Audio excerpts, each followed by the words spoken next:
This that raw, pure, exclusive shit. Dope TV about to go in. Yeah. Jersey stand up. Rastafari to Dope TV, SubZero, my man's Cash. You know what we doing, man. We got TJ in the building, also known as Terrence J. Yeah. We understand that you're not originally from up here. You're from Virginia. Mm-hmm. Can you tell us a little bit about that? Yeah, so I got to Virginia after I originally was born and bred in the United Kingdom by the way of my parents being in the military. So my parents got a whole bunch of seeds, a whole life ahead of me and stuff.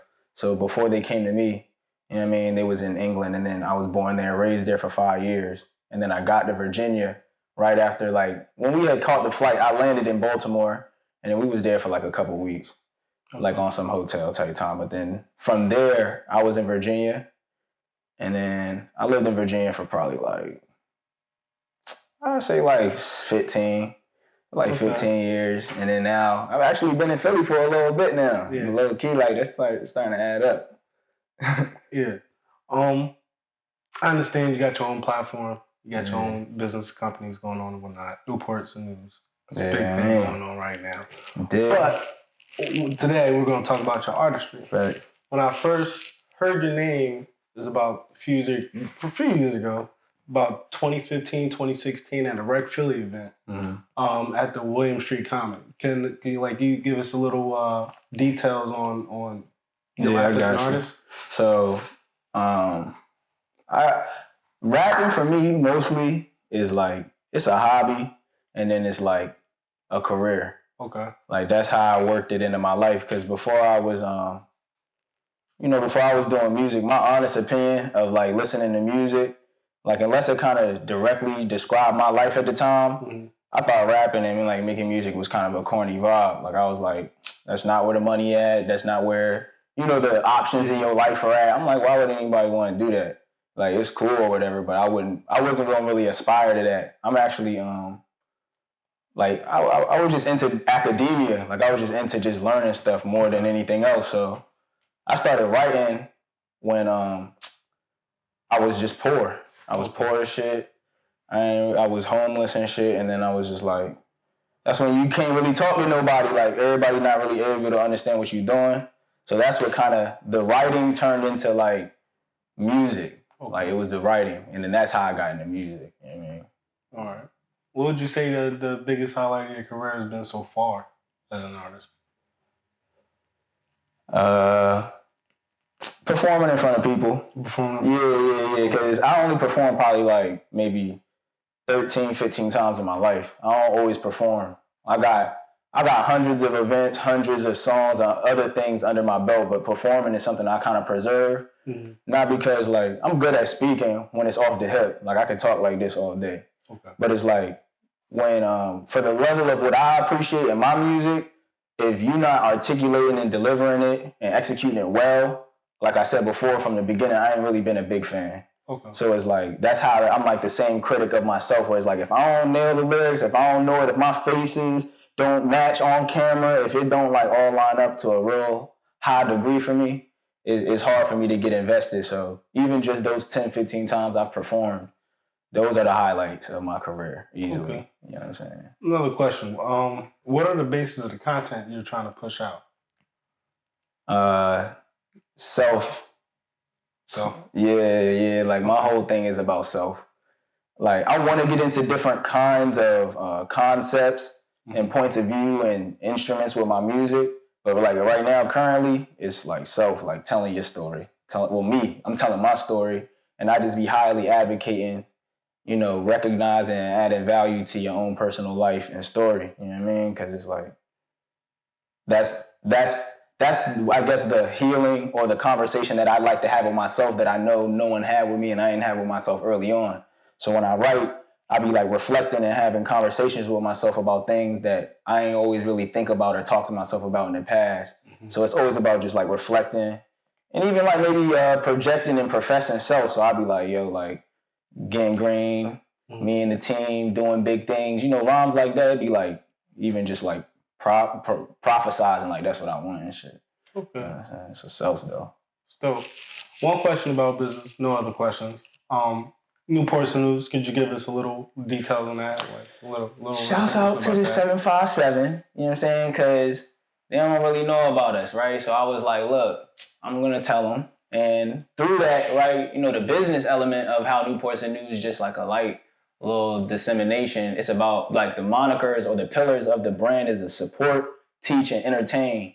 Okay. So that's how I create the audience and the content and the media for it is by delivering those point of views to the hip hop audience specifically. And the reason why I called it NewPorts&News is just so I could represent my city.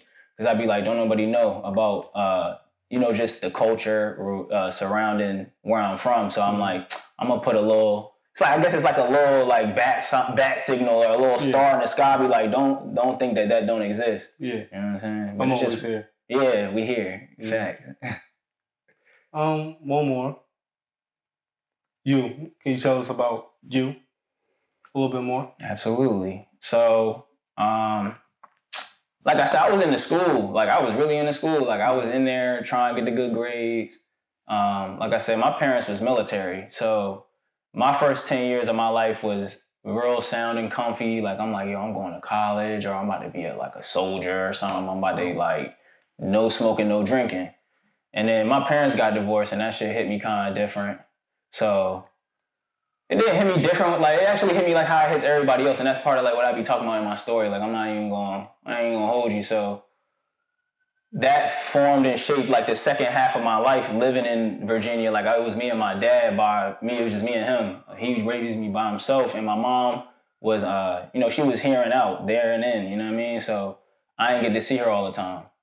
And that molded a lot of my perspective, just having that duality. Like, I know what it feel like to live sweet and have no worry of the world and be provided any of your, you know, your imagination's content. Yeah. And then I know the limitation of the, like, recognize, like, it hit me hard because for most people that's born in, like, poverty, they don't be really knowing that there's a larger aspect or a preservation of qualities and ethics in the home and stuff like that you could heighten your life with. But I know that this shit is real. So I'm sitting around the block like, yo, y'all are fucking tripping. Like, I'm like, this is fucking insane. Like, so it kind of took a toll, like, going into that. So, like, I got kicked out of school when I was 17 because I got a double felony. Because I was, like, trying to sell drugs, like, with everybody else. So, like, I got caught up. You know, I got beat my little case or whatever just doing what I had to do. But you know, like, I was moving fast because it hit me hard. Like, you know, when the trauma hit me, I was reacting to it. I wanted to, like, not look like it was really folding me up when it was really folding me up inside. So that's, like, those are, like, some of the bigger building blocks, like, just the family elements, you know, my outside life, and then just, like, recognizing that, you know, I was pretty much the only person that could do something about it. Like, it's not really, like, just especially... Yeah, that's just where I was at the time. I'm like, I got to do something about it just because the things institutionally set up aren't going to preserve or develop the ethics that I value. You know what I mean? Okay. Just school, jobs, military. It never really spoke to my desires or the level of security that I saw for myself in the world. So I never committed to none of it. You know what I mean? So like then being on the streets for like 5 years, from 17 to like 22, I was just like, buying apartments, buying cars, living house to house, like maybe a job here and there to kind of like stimulate my situation. But I'm like, I'm out here. But then after that, you know, I kind of, I caught a couple of things and then, and for, you know, people that know, things are charges and altercations. So it's just like an accumulation of those things. It just made me want to be like, all right, I want to build something different for myself. Okay. So that's how the NewPorts&News and, you know, my music and everything that you were saying in the beginning of the questions became a manifestation. It just was like, all right, let me utilize the experiences in my life and transform them into something that can be more beneficial for my longevity, opposed to me having these shortcomings and these obstacles that are even sometimes rarely awaiting my bad decision making, like jail. You know what I'm saying? Stuff like that. They waiting for me to like do something stupid. So it's like, I was like, let me get out the way. All right. I got one last question, just to wrap this up. What do you feel about the current state of hip hop and and how you also contribute to it? So it's a good question, and I like answering this question because I feel like people be giving a lot of cliche answers, and I'm gonna enjoy posting this on my gram. You know what I'm saying? But so to answer your question, how I feel about the current state of hip hop is that it's a perfect, or it's still an organic representation of what something developing in American society looks like, right? So you have the organic inception of it coming from poverty and it being a reflection of what the larger population of people recognize, all the way up until the point where it's utilized as a commercial agent to pilot agendas of, you know, wealthier people that control our lives and aim to keep us disenfranchised, right?